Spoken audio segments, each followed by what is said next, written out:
رزق میں برکت کا ایک بہت بڑا ذریعہ شکر ہے۔ ارشاد فرمایا لَإِن شَكَرْتُمْ لَأَزِيدَنَّكُمْ، اگر تم شکر کرو گے وہ تمہیں اور زیادہ عطا کرے گا، اور اگر تم شکر نہیں کرو گے وَلَئِن كَفَرْتُمْ، کفران نعمت کرو گے، إِنَّ عَذَابِي لَشَدِيدٌ، تو پھر میرا عذاب بڑا سخت ہے۔ رزق کے اضافے کا ایک اور بہت بڑا سبب انفاق فی سبیل اللہ ہے۔ اللہ فرماتا ہے جو تم خرچ کرتے ہو تو جو چیز تم نے نکال دی اس کی جگہ اللہ تمہیں اور عطا کر دیتا ہے۔ بعض اوقات ہمارا یہ ہوتا ہے کہ کوئی آدمی مالی بحران میں آ گیا تو وہ کرتا کیا ہے کہ جو راہ خدا میں دینے کا کھاتا تھا پہلے اسے کلوز کرتا ہے۔ یہ فلاں مدرسے کو دیتے ہو یہ بھی بند کر دو، یہ مسجد کو دیتے ہو یہ بھی بند کر دو، یہ فلاں غریب کو دیتے ہو یہ بھی بند کرو، حالات ٹائٹ ہو گئے ہیں۔ لیکن 5 گاڑیاں ہیں تو 2 گاڑیوں پہ گزارا کر لیا جائے، پیٹرول بچے، یہ نہیں ہو سکتا۔ گھر کے لچھن وہی ہیں لیکن بند کہاں سے کیا؟ جہاں سے رزق آنا تھا۔ ہمیں تو یہ حکم دیا ہے جب رزق تنگ ہونے لگے صدقہ دے کے رب سے کاروبار کر لو، صدقے سے تمہارے رزق میں اضافہ ہوگا۔ یہ رب کا وعدہ ہے اور اللہ کے وعدے جھوٹے نہیں ہو سکتے۔ رزق کی برکت کا ایک اور بہت بڑا ذریعہ النکاح ہے۔ فرمایا اگر تم نکاح کرو گے تم فقیر ہو وہ تمہیں غنی کر دے گا۔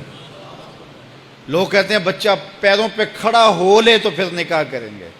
اللہ کہتا ہے تم نکاح کرو ہم پیروں پہ کھڑا کر دیں گے۔ ہمارا فلسفہ اپنا ہے، اس کا حکم اپنا ہے۔ وہ کہتا ہے ابھی تو یہ اپنے لیے نہیں کماتا تو جو آئے گی اس کو کہاں سے کھلائے گا؟ میاں جس نے آنا ہے اس نے اپنا رزق لے کے آنا ہے۔ تو بچوں کی شادیاں کرو، اگر وہ جوان ہو گئے رزق نصیب ہوگا۔ اپنے اہل خانہ کو نماز کے حکم دینے سے رزق بڑھتا ہے، کیونکہ جو صبح کا وقت ہوتا ہے یہ رزق کے بٹنے کا وقت ہوتا ہے، اور جس گھر میں صبح کے وقت لوگ سوئے ہوئے ہوتے ہیں وہاں بے برکتیاں ہوتی ہیں۔ تو طلوع فجر سے لے کر کے طلوع آفتاب تک اپنی اولاد کو، بیوی کو، بچوں کو نہ سونے دیں۔ اس وقت رزق بٹنے کے لمحے ہوتے ہیں۔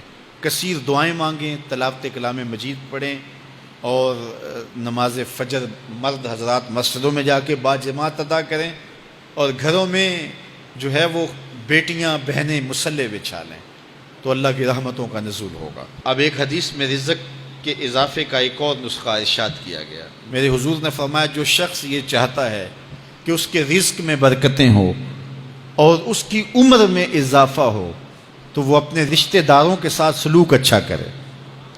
رشتہ داروں کے ساتھ اگر اچھا سلوک کرو گے تو پھر تمہارے رزق میں برکت ہو۔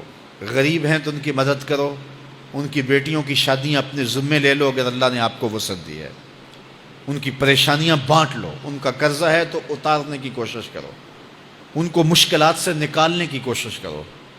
تم ان کو مشکلات سے نکالو گے اللہ تمہیں مشکلوں سے نکالے گا۔ تمہارے رزق میں بھی برکتیں ہوگی اور تمہارے مال میں بھی برکتیں ہوں گی۔ فرمایا بہتر صدقہ وہ ہے جو ناراض غریب رشتہ دار کو دیا جائے۔ اگر وہ پھنس گیا ہے، مجبور ہے، ناراض ہے، تو اس کو اگر دیں گے تمہارا نفس اس میں شامل نہیں ہوگا، تو یہ افضل صدقہ ہے جو ہر صورت میں قبول ہی قبول ہے۔ رزق کے اضافے کا ایک اور سبب الاحسان الی الضعفاء، جو کمزور لوگ ہیں ان کے ساتھ اس نے سلوک کرنا۔ الانفاق علی طلبۃ العلم، طالب علموں پہ خرچ کرنا، یہ بھی رزق میں اضافے کا سبب اور ذریعہ ہے۔ وہ حضرت بابا فرید نے کہا نا 6واں رکن دین کا روٹی ہے۔ گھر میں کچھ نہ ہو تو پھر نہ نماز اور نہ ہی دیگر امور کی لذت آتی ہے، تو یہ رزق فراواں اور وسیع اور مبارک نصیب کر دے اللہ۔ تو اس کے لیے ایک اور وظیفہ میں دیتا ہوں، اور وہ یہ کہ مغرب کے بعد 21 مرتبہ سورۃ الکوثر پڑھ لیں، کثرت ہو جائے گی انشاءاللہ۔